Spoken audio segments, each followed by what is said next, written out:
Season শেষ হলে তো আর এক সিজন হয়। क्या बात আর মাঝখানের এই সময়টাতে আমার করে ভয়।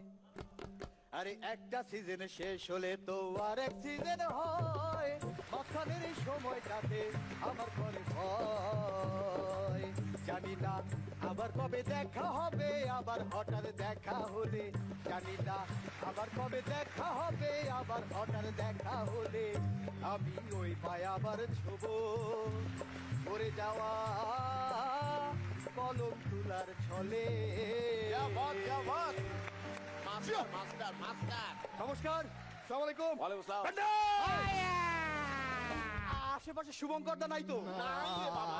মিরাকেল আর্টের অডিশনে শুভঙ্কর দা বাংলাদেশে গিয়েছিল, তো আমাদের রাজশাহী যে বললো যে এখানকার কি বিখ্যাত, আমি বললাম আম, তো বললো নিয়ে আয়, তো আমি দিলাম। তো বগুড়া যে বললো এখানকার কি বিখ্যাত, আমি বললাম দই, নিয়ে আয়, দিলাম। তো চট্টগ্রামের খাবার বিখ্যাত, নিয়ে গিয়ে দিলাম। তো খুলনা গিয়ে শুভঙ্কর দা দাদা এখানকার বাঁশ বিখ্যাত।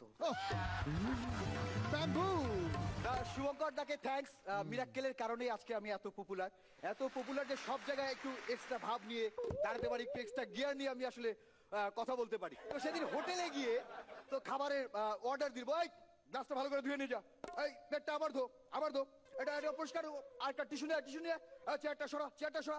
তা দাদা কি খাবার দেবো? ডাল আর সবজি হবে, সবজি। না, এই মিরাক্কেলে আমি হঠাৎ এসেছি, চলে গেছি, মানে আমি আসলে খুব অস্থির প্রকৃতির ছেলে, এক জায়গায় বেশি দিন থাকতে ভালো লাগে না। আমি হয়েছিও 7 মাসে, তো 9 মাসের রাস্তা 7 মাসে পার করার কারণে, এই দ্রুত পার করার কারণে, ছোটবেলায় আমার নাম রনি ছিল না, নাম ছিল রকেট। তো এই নামের কারণে বন্ধুরা আমার পিছনে আগুন ধরা দিয়ে বলতো জোরে যা দৌড়া। তো এই আগুন ধরার কারণে আমি যত না কষ্ট পেতাম, তার চেয়ে বেশি কষ্ট পেত আমার মা। উনি আসলে আমাকে খুব ভালোবাসতেন, এবং তার চেয়ে বেশি কষ্ট পেত আমার বাবা। উনি ভাবতেন এই রে আবার একটা নতুন প্যান্ট কিনে দেওয়া লাগবে। আমার আব্বার প্রতি একটু অভিমান নিয়ে কথাটা বললাম, কারণ হচ্ছে এই বইমেলা চলছে, তো এই বইমেলাতে আমার একটা বই আসছে, খুব আগ্রহ নিয়ে বললাম আব্বা এই বইমেলায় আমার একটা বই বেরোচ্ছে। বলে খুব ভালো, এবার তুই বের হ। এই মিরাক্কেলে এই যে অনেক রকম যোগ বলা হয়েছে, আমি আসলে মিরাক্কেলে এই যে পার্টিসিপেন্টদের পক্ষ থেকে সুমনদা সরি, আপনাকে নিয়ে অনেক উল্টাপাল্টা যোগ বলা হয়েছে। হ্যাঁ বল না তো আসলে উনার কি দোষ? উনার বাবা মা উনাকে বলেছে খবরদার মেয়েদের সাথে মিশবি না। সুমনদা সবার সাথে খারাপ ব্যবহার করে কেন? এই খারাপ ব্যবহার করার কারণ হচ্ছে যখনই উনি কারোর সাথে খারাপ ব্যবহার করে, লোকটা দেখে গিয়ে বলে বাস দেখছিস? ও ইয়েস।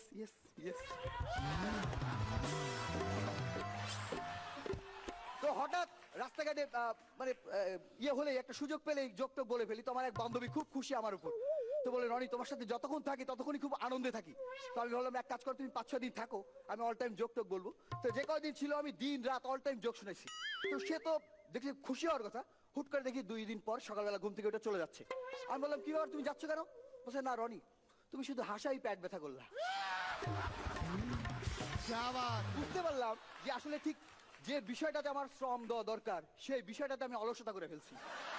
আসলে আমি ছেলে হিসেবে একটু অলস, এটা শেয়ার করি, কারণ না হলে মিরাক্কেল বাদ দিয়ে আমার ডিফেন্সে চাকরি করার কথা। ডিফেন্সে একটা চাকরি গ্র্যান্ড ভাইভাতে হয়ে গেছিল, তো বলো সোজা হও, ইয়েস স্যার, আরামে দাঁড়াও। এটা কি এইভাবে আমার আরাম লাগে। তো যাই হোক, শেষ পর্যন্ত চাকরিটা হয়নি। তো দেখবেন যে আমরা আসলে জাতি হিসেবে কিন্তু অনেকটা অলস।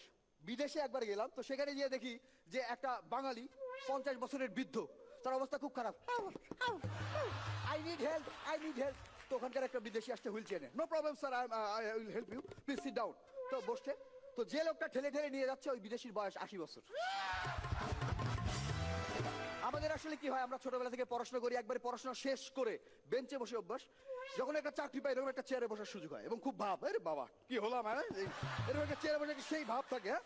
কিন্তু একটা বিদেশির ছোটবেলা থেকে এই ভাবটা ওরা আগেই পেয়ে থাকে, এই স্ট্যাটাসটা আগেই পায়, ওদের কমেডি এই স্টাইলে, হাই কমেডি। ওরা কিন্তু এইটার বিষয় থেকে অভ্যস্ত, এটা বিষয়টা।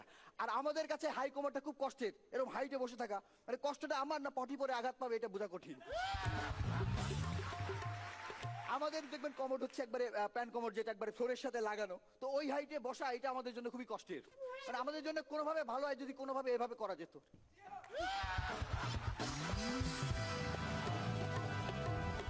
ওইভাবে আমাদের আসলে সুবিধা। শুয়ে থাকার কাজগুলো আমরা করা এক্সপার্ট। দেশের জনসংখ্যা দেখেন, আবার একটা জিনিস আজকেই খেয়াল করলাম যে আপনার গানের সাথে নাচ করার কথা, তো ডান্স গ্রুপ চলে আসছে। তো আসলে আমরা যদি সঠিক সময়ে সঠিক এনার্জিটা দিই, আমরা বাঙালিরা কিন্তু অনেক ইমপ্রুভ করার কথা। ধরেন আপনার গানের সাথে নাচ করবে ডান্স গ্রুপটা, আসছে দুপুরবেলা, সেই এনার্জি খেয়ে দিয়ে লেগে পড়ছে, সুন্দরী কমলা নাচে এই গানের সাথে, তখন হ্যাপি এনার্জি, তখন ওই গানের বিটে অ্যাকচুয়াল যে ডান্স, সুন্দরী কমলা নাচে, এই ডান্সটা, তো ওরা তখন হ্যাপি এনার্জি, ওরা ভাবে নাচছে, আজ ভালো করিয়া বাজাও গো তোরা সুন্দরী কমলা নাচে, অনেক বিটে বিটে। তো অনেকবার 40 বার প্র্যাকটিস করছে, তো বিকাল বেলা তাদের কি অবস্থা, আজ ভালো করিয়া বাজাও গো তোরা।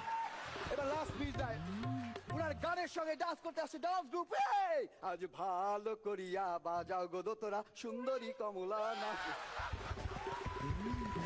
কোমরার যাচ্ছে না, শুধুমাত্র হাত। তো এরকম ধরনের অনেক পারফরমেন্স করা হয়, সিঙ্গেল, ডুয়েট, এরকম বডি অ্যাক্টিং এর এ ধরনের একটা বিষয়। দাদা একটু কাইন্ডলি আপনি যদি আসেন হ্যাঁ একটা। শিওর। তো অনেক পারফরমেন্স করা হয় যেটা শুধু কথা বলা হয়, কখনো কথা বলা হয় না। এরকম একটা আমি একটু শেয়ার করি, আমি যা বলবো আপনি একটু করে দেখাবেন। যেমন হচ্ছে শিক্ষক, আপনি নেতা, আপনি হচ্ছে গিটারিস্ট, গিটার, আপনি কামার, কামার, কামার, গুড গুড গুড, হ্যাঁ আপনি বিবাহিত, থাক থাক, সরি।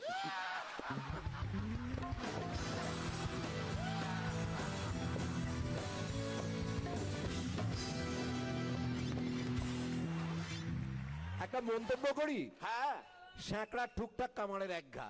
একদম। Sure. স্যার, আপনি আসা মাত্রই তো একটা অন্য ধরনের এনার্জি এখানে সবার মধ্যে ছড়িয়ে যায়। আবু হেনা রনি, যুগ যুগ জিও, ওস্তাদ। Proper stand up comedy. একদম একদম একদম রোল মডেল। একদম। পরান্দা খুব ভালো, মানে এটা বেশ জোস্ত, খুব ভালো। আমার খুব আনন্দ হচ্ছে যে অনেকদিন বাদে দেখে। Very good. আজকে মিরাকেলে এসে একজন ভালো সিঙ্গারও পেলাম। হ্যাঁ, ও কিন্তু খুব ভালো দারুণ। গান ও গায়। যখন প্রথমে ঢুকে যে গানটা তুই করলি, এক্সেলেন্ট, মানে যেটা বলি একটা সুন্দর টেক্সচার। তো ভবিষ্যতে যদি ইচ্ছা থাকে আমাকে জানাস। And fantastic performance anyways. क्या बात। আবু হেনা রনি, তুমি ওকে নাও, গান গাইতে নাও জিৎ। হ্যাঁ। শুধু ওর এই ভিসা টিজা ঠিকঠাক আছে কিনা দেখে নিও।